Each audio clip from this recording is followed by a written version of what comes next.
almost Shabbat Shalom from Central Park, New York City. Chaim Alevsky here.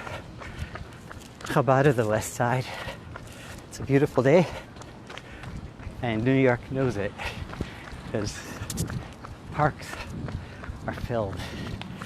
All children should be outside today, including mine. I'm trying. Anyway, so I'm going to share a quick thought that is really not quick. It's really long and extraordinarily beautiful and empowering and illuminating. But I'll say it in short because it's almost Shabbos and we've got lots to do. So, and hope maybe we'll revisit it again another time. We're now in the middle of the counting of the Omer, the spheres of Omer between Pesach and Shavuot. Today is the 41st day of the Omer, and the Torah says, Usefartem lachem, and you should count for yourselves. The biblical commentators ask, why doesn't it just say, Usefartem, and you should count? What's the extra word lachem, for you? You should count. It's a redundancy in the words, seemingly.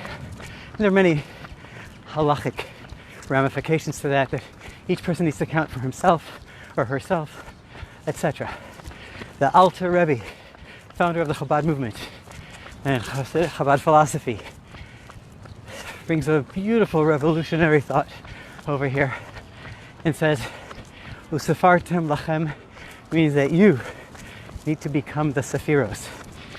You become the Sephiros. Bring the Sephiros into yourselves.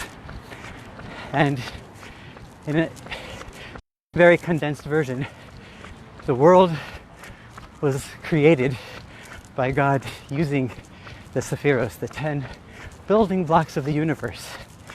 From Chachma, Bina, Da'at, Chesed, Gvur, Teres, Netzach, Hod, Yesod, Malchus. The 3 cognitive, 3 emotional, and then 3 preparing for action, and the 4th one is action. The Malchus was the action one. The actual deed of creating the world was through Malchus. Malchus means royalty and sovereignty. And the Alter Rebbe is saying that man was created in God's image, and we need to assume the God-like Sephiros. We should become like those Sephiros that God has, and through which He created the world and the universe and everything in between. So what does that mean in a technical, practical level? We'll give one example from Malchus. Of all the Sephiros, all of them are internal, inside of us, our cognitive, our emotional, and those that prepare for action. The last one, Malchus, is outside of us. We do an act that's outside of our body, outside of our realm. And there's a pasuk that says, Baruch Shem Kivod Malchuso Leolam Va'ed. And it connects the Shem, a name, with Malchus. Just like a name is something that you don't need for yourself, you only need it for someone else. So too, Malchus is something, royalty, kingship, leadership, is something that you only need when dealing with another person. A king is only a king when he has a following. Ein melech belo am. A leader is only a leader when there are followers. And so too in every relationship. Every relationship is a two-way street. And there's 2 parts to the relationship. There's a giver and there's a receiver.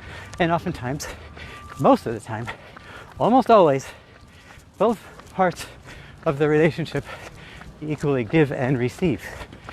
In business, in work, in friendship, and family. So the question here is, the big question is, in a relationship, let's visit relationships for a moment. I need something that you can give me. There's a void, there's a lack that I have that you can fill. And therefore I do business with you. Therefore I speak with you, therefore I connect, I communicate, and vice versa. There's something that I might have that you want, and therefore you communicate with me and you connect with me. This sounds evil, but it's not. It's just human nature. It's just what is. You connect, you relate, you can communicate with people or things that can give you something. So the question is, that sounds right in our human relationship with others, but how about God's relationship with us? What can we give God? God is infinitely beyond us. Anything we can give, we can't give or take. Give to or take from God, technically speaking. And the question really arises, why did God create us? Why did God create a world? Because the way we look at God, the way we understand God, is that God is a complete, ultimate perfection. And perfection is something that has no lack. It needs nothing. It loses nothing. Has no voids. If God has no void, why did God create the world? If there is nothing missing within God, why are we here? That's the question that we're going to answer now. According to Alter Rebbe, this is a magnificent thing. He said God used the power of Malchus to create the world, the power of leadership, the kingship, the royalty over here that God used to create the world. It's something that we should learn from. He used it in order to teach us that we should also use it. But what is this kingship from God's perspective? It's giving, creating something to which God can give without getting anything in return. It's exactly that. God really, we cannot give anything to God. We can't take anything from God. And yet He created us. That paradigm of creation is a selfless, completely selfless paradigm of activity, of relationship, of communication. So God created us. Why did He create us? He wasn't missing anything. There was no void. He wasn't lacking anything. God created us, the Kabbalah tells us, to give, because the essence of goodness is giving. So He created a universe that feels distant, that feels like we are outside of His realm and sphere and orb, in order so that He can give to us. Now, God gives to us. We can't give anything in return. Now, why did He give us? Why did He create this? Because, here's the key word, because He chose to. Not because He needed to. Not because He wanted to, because there was a void. There's nothing lacking. He chose to. Now, in every relationship that we have, generally speaking, the relationship is as deep as the void that it fills. We have a void, we fill it in that relationship. It's as far as it goes. It doesn't go further. Guy's running fast. When God chose to have a relationship with us, there was no void to fill. It was essential. The choice came from the essence of God, and therefore He gave His complete self into this choice. So now, after He chose, we do mean something to God, and we can give to God and affect God, but not because essentially it's that way, but because He chose to. That's deep Kabbalah as illuminated by Hasidus. But the point over here, the relevant point for us, is that in our paradigm of relationships, we need to become more godlike. Our nature is to have relationships to the extent that they fill our void.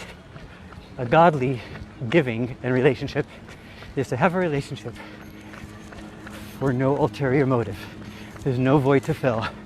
That person can't give me anything, yet I reach out and help that person, connect with the person, communicate with the person. And you don't have to go to total strangers. We could do this right in our home, with our families, with our children, with our spouses, with our friends, with our work associates, but also to strangers. To give godly, in a godly way, to become godlike, to make God's sephirot like ours. God created the sphere of Malchus, created the world for no ulterior motive, with no return, no expectations. We too should learn to give others with absolutely no expectations, no returns. It's a very short part of the big picture, to give credit where credit is due, it's the Alter Rebbe. It's a Maimer Hasidic discourse of Usfartim Lachem, the Alter Rebbe. And there's a beautiful recording online. You can hear it on the yeshiva.net from our illustrious Rabbi Yosef Yitzchak Jacobson. Enjoy. Shabbat Shalom. Give with no ulterior motive. How are we going to do that? I said that to somebody a couple days ago, and he said, okay, now tell me something I can really do. But if God asks of it, we could do it.